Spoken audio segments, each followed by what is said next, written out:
Rangpur Riders অভিনন্দন। Rangpur Riders একটা দুর্দান্ত ম্যাচ জয় করার জন্য এবং পয়েন্ট টেবিলের সবার উপরে চলে গেল রংপুর রাইডার্স, যে উঠতে থাকা চট্টগ্রাম রয়্যালসকে 5 উইকেটে পরাজিত করে রংপুর রাইডার্স এই মুহূর্তে পয়েন্ট টেবিলের সবার উপরে চলে গেল। তার জন্য অনেক অনেক অভিনন্দন।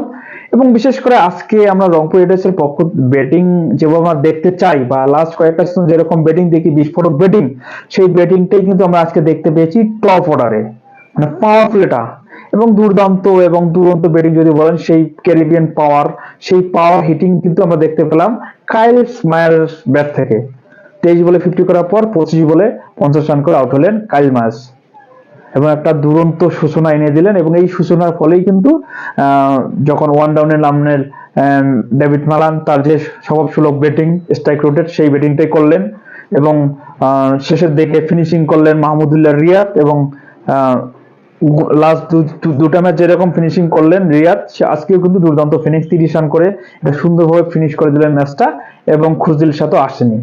তো ওভারঅল আমরা রংপুরের এই ব্যাটিংটাই চাই, কারণ রংপুরের বোলিং এ তো দুর্দান্ত বোলিং। এবার ব্যাটিংটা যদি এরকম হয়, টপরা যদি ক্লিক করে একজন দুজন, তাহলে কিন্তু ম্যাচটা সুন্দরভাবে ফিনিশ করা সম্ভব। তো এই জয়ের ধারাটা চলতে থাক। আজকে 5 উইকেটে পরাজিত করলো চট্টগ্রামকে এবং একটা উড়ন্ত চট্টগ্রাম, কিন্তু সেই উড়ন্ত চট্টগ্রামকে নামিয়ে দেয় 5 উইকেটে। যে এখন পর্যন্ত রংপুরের 5টা ম্যাচ হয়েছে, তারা 4টে জিতেছে, একটা ম্যাচ হেরেছে। যে একটা ম্যাচ হেরেছে ওটা হারা বলা যাবে না, ওটা আসলে তারা গিফট করেছে। কারণ আসলে ওই সুপার ওভারে গিয়ে হারা, যেখানে ওই বললাম না যে তারা হারার জন্য খেলেনি, ওই দিন ইচ্ছে করে হারতে দিছে, সেই কথাটাই হয়েছে আর কি। তো ওই তো বললাম 2-1টা ম্যাচ হারা দরকার। তো যাক, দেখা যাক। এখন ওই হার থেকেই তাদের এই ভুল শিক্ষাগুলো নিতে হবে এবং ম্যাচ বাই ম্যাচ এগোতে হবে, তাহলেই ভালো কিছু সম্ভব। তো রংপুরের জন্য অনেক অনেক অভিনন্দন এবং অনেক অনেক ভালোবাসা।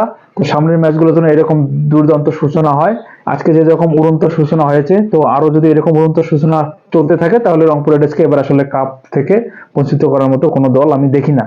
তো আপনারা আপনাদের মতামতটা জানাবেন, আসলে রংপুর কি কাপ পাওয়ার সম্ভাবনা কতটুকু, জানাবেন অবশ্যই।